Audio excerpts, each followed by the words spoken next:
आपको पता है इंडिया के हाईवेज पर दौड़ने वाला हर तीसरा ट्रक या बस अशोक लीलैंड का है। यह सिर्फ एक कंपनी नहीं है, बल्कि देश के ट्रांसपोर्ट सिस्टम की बैकबोन है। चाहे मुंबई की आइकॉनिक डबल डेकर बस हो, या इंडियन आर्मी का स्टेलियन ट्रक, या फिर स्कूल के बच्चों को सुरक्षित घर पहुंचाने वाली यह सनशाइन बसेस, अशोक लीलैंड हमारे हर सफ़र का हिस्सा हैं। लेकिन दुनिया के वन ऑफ द लार्जेस्ट बस और ट्रक मैन्युफैक्चरर्स में अपनी जगह बनाने वाली इस कंपनी की शुरुआत इतनी आसान नहीं थी। पहले तो भारत के लोगों ने ही इसे नकारा। फिर इस कंपनी को बनाने वाले फाउंडर एक प्लेन क्रैश में मारे गए, और ऐसे ही अनगिनत स्ट्रगल का सामना करके कैसे ये कंपनी आज इस मुकाम पर खड़ी है, आज हम पूरी स्टोरी को डिटेल में जानने वाले हैं। तो दोस्तों, कहानी स्टार्ट होती है 1948 से, जब इंडिया को आज़ाद हुए 1 साल हुआ था।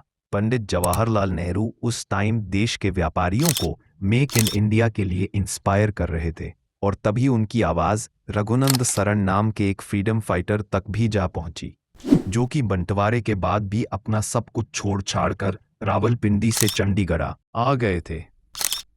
आज़ादी के समय वह गांधी जी और नेहरू जैसे नेताओं से काफ़ी इंस्पायर्ड थे, और उनका मानना था कि भारत को सिर्फ पॉलिटिकल आज़ादी ही नहीं, बल्कि इकोनॉमिक इंडिपेंडेंस की भी ज़रूरत है। उन्होंने महसूस किया कि भारत को आत्मनिर्भर बनाने के लिए इंडस्ट्रियल डेवलपमेंट बहुत ज़रूरी है। इसी सोच के साथ उन्होंने ट्रांसपोर्ट सेक्टर को चुना, क्योंकि वह जानते थे कि एक मजबूत ट्रांसपोर्ट सिस्टम देश के ग्रोथ के लिए बैकबोन बन सकता है। असल में रावलपिंडी में रघुनंदन जी के पापा की एक कार वर्कशॉप थी, जिसमें उन्होंने बचपन से ही काम किया था, और यही से उनके अंदर गाड़ियों के प्रति एक लगाव सा पैदा हो गया। अब जब उन्होंने नेहरू जी का बिजनेस सुना, तो ये ठान लिया कि इंडिया में हम खुद की गाड़ियां बनाएंगे और भारत को अपने दम पर आगे लेकर जाएंगे। इसी सोच के साथ उन्होंने अपनी सेविंग्स और फैमिली सपोर्ट से इन्वेस्टमेंट जुटाया, और 7 सितंबर 1948 को चेन्नई, जो तब का मद्रास हुआ करता था, वहां अशोक मोटर्स की शुरुआत कर दी। लेकिन यह अशोक कौन था? असल में रघुनंद सरन ने इस कंपनी का नाम अपने इकलौते बेटे अशोक के नाम पर रखा था। लेकिन यहाँ एक चीज़ यह भी समझ नहीं आई कि जब रघुनंदन सरन चंडीगढ़ में रहते थे, तो उन्होंने चेन्नई जाकर कंपनी स्टार्ट क्यों की। असल में इसके पीछे 2 मेजर रीजंस थे। पहला ये कि उस समय चंडीगढ़ में इंडस्ट्री के लिए ज़रूरी इंफ्रास्ट्रक्चर और रिसोर्सेज मौजूद नहीं थे, जबकि चेन्नई इंडस्ट्रियल हब बनता जा रहा था। यहाँ कई सारी फॉरेन कंपनीज अपने प्रोडक्शन सेंटर सेटअप कर रही थी, इसीलिए कंपनी का हेड ऑफिस चेन्नई के राजाजी सलाई इलाके में बनाया गया, जो कि आज भी वहीं पर मौजूद है। शुरुआत में अशोक मोटर्स ने इंग्लैंड से पार्ट्स को इंपोर्ट करके ऑन A40 कॉर्स को असेंबल किया और अपने देश में बेचना स्टार्ट कर दिया। हालांकि आज़ादी के बाद का टाइम भारत के लिए इकोनॉमिकली काफ़ी वीक था। अशोक मोटर्स को रॉ मटेरियल और स्किल्ड लेबर जुटाने में काफ़ी प्रॉब्लम फेस करने पड़े।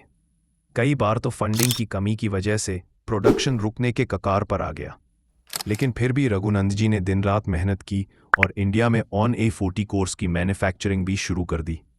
लेकिन अब आप सोच रहे होंगे कि आखिर उन्हें ऐसे वर्कर्स कहाँ से मिले जो कि कार बनाने वाली फैक्ट्री में काम कर पाए। एक्चुअली उन्होंने इंडियन वर्कर्स को ट्रेन करने के लिए प्रोग्राम शुरू किए। उन्होंने ब्रिटिश इंजीनियर्स के साथ कोलबोर्न में भारतीय इंजीनियर्स और मैकेनिक्स को टेक्निक सिखाई, और फिर मैन्युफैक्चरिंग के टाइम जब उन्होंने इंडियन रोड के अकॉर्डिंग ऑन A40 कोर्स में बदलाव किए, तो फिर उनका यह बिजनेस काफ़ी अच्छा चल पड़ा। हालांकि लोगों को इंडिया मेड व्हीकल्स पर भरोसा नहीं था। मैक्सिमम कस्टमर फॉरेन ब्रांड्स जैसे फोर्ड और शेवलेट को ज़्यादा प्रेफर करते हैं। लेकिन फिर रघुनंदन जी ने लोगों को कन्विंस किया कि इंडियन व्हीकल्स भी भरोसेमंद और ड्यूरेबल हो सकते हैं, क्योंकि यही के रोड कंडीशंस के हिसाब से बनाए गए होते हैं। खैर, इन सभी बातों से लोग तो कन्विंस हो गए, पर फिर रघुनंदन सरन ने देखा कि भारत की तेज़ी से डेवलप हो रही इकोनॉमी को पैसेंजर कार से कहीं ज़्यादा कमर्शियल व्हीकल्स को बनाने के लिए उनके पास रिक्वायर्ड टेक्नोलॉजी नहीं थी। ऐसे में उन्होंने सोचा कि क्यों ना किसी ऐसी कंपनी के साथ में पार्टनरशिप करके आगे बढ़ा जाए, जो कि पहले से ही सेक्टर में काम कर रही हो। और फिर इस तरह से लीलैंड मोटर्स के साथ में बातचीत आगे बढ़ाई गई, जो कि इंग्लैंड की टॉप हैवी व्हीकल मैन्युफैक्चरर्स में से एक था। पर दोस्तों, सिर्फ पार्टनरशिप से प्रॉब्लम सॉल्व नहीं होता, क्योंकि कुछ बड़ा करने के लिए फंड्स की ज़रूरत तो पड़ती थी। ऐसे में रघुनंदन जी के कहने पर मद्रास स्टेट गवर्नमेंट ने कुछ इन्वेस्टर के साथ मिलकर कंपनी में अच्छा खासा इन्वेस्टमेंट किया। अब मद्रास स्टेट सुनकर कंफ्यूज मत होएगा, क्योंकि उस टाइम मद्रास नाम का एक शहर नहीं बल्कि एक पूरा राज्य था, जिसमें आज का तमिलनाडु, आंध्र प्रदेश, कर्नाटका और केरल के कुछ पार्ट्स आते थे। खैर, रघुनंदन सरन लीलैंड मोटर्स के साथ में इस डील को फाइनल कर पाते उससे पहले यह सी ट्रेजेडी हुई, जिसने पूरी कंपनी के अस्तित्व को ही खतरे में डाल दिया। एक्चुअली 1953 में रघुनंदन सरन एक प्राइवेट एयरक्राफ्ट से Delhi to Mumbai business trip पर जा रहे थे, लेकिन अचानक मैकेनिकल फेलियर की वजह से प्लेन क्रैश हो गया। इतना खतरनाक था कि इसमें ट्रैवल कर रहे सभी पैसेंजर की मौके पर ही मौत हो गई। असल में उस समय एविएशन टेक्नोलॉजी इतनी बड़ी थी, एडवांस नहीं थी, कि जिसकी वजह से भारत ने एक ऐसे देशभक्त को खो दिया जो कि आगे चलकर देश के लिए बहुत कुछ पॉजिटिव चैलेंज ला सकता था। खैर, अब इन्वेस्टर्स के सामने सबसे बड़ा सवाल यह था कि अशोक मोटर्स को संभालेगा कौन, क्योंकि रघुनंदन सरन के बेटे अशोक की उम्र उस समय काफ़ी कम थी और उनके पास इंडस्ट्री से रिलेटेड कोई एक्सपीरियंस भी नहीं था। इस प्रॉब्लम को देखते हुए मद्रास गवर्नमेंट और शेयर होल्डर्स ने कंपनी को अपने अंडर में ले लिया और उन्होंने एक साथ मिलकर रघुनंदन सरन का सपना पूरा करने के लिए 1954 में लीलैंड मोटर्स के साथ में ऑन पेपर पार्टनरशिप कर ली। इस डील के फाइनल होते ही अशोक मोटर्स का नाम बदलकर अशोक लीलैंड रख दिया। लीलैंड मोटर्स ने कंपनी को अच्छे से आगे बढ़ाने के लिए कुछ ब्रिटिश एक्सपर्ट्स को इंडिया भेजा। उन्होंने भारत के एम्प्लॉयज़ को टेक्निकल ट्रेनिंग दी और फिर भारत के टूटे फूटे रोड को देखते हुए 1954 में अशोक लीलैंड ने अपना पहला heavy duty truck comet launch किया, जो कि 7,500 किलो तक का लोड कैरी कर सकता था। असल में उस टाइम तक ज़्यादातर ट्रक्स इंपोर्टेड हुआ करते थे, जो कि काफ़ी महंगे तो थे ही, साथ ही उनकी मेंटेनेंस भी काफ़ी खर्चीली थी। लेकिन अशोक लीलैंड के कॉमेट ट्रक ने इन दोनों प्रॉब्लम का ही एक परफेक्ट सोल्यूशन दिया, क्योंकि यह न सिर्फ ड्यूरेबल में इंपोर्टेड ट्रक से बेटर थे, बल्कि इनका मेंटेनेंस भी काफ़ी सस्ता और आसान था। यही वजह थी कि कॉमेट इंडियन मार्केट में एक गेम चेंजर ट्रक साबित हुआ। कमाल की बात यह थी कि इसकी पॉपुलर सिर्फ बिजनेसमैन और ट्रांसपोर्टर्स तक ही सीमित नहीं रही, बल्कि इंडियन आर्मी ने भी इस व्हीकल पर अपना भरोसा जताया। 1955 के एंड तक सिर्फ 252 एम्प्लॉई के साथ में अशोक लीलैंड ने 1000 यूनिट्स बेच दिए, और यह अचीवमेंट उस समय के हिसाब से बहुत बड़ी थी। इस सक्सेस को देखकर कंपनी को समझ आ गया कि कमर्शियल व्हीकल्स मार्केट में उनका फ्यूचर ब्राइट है।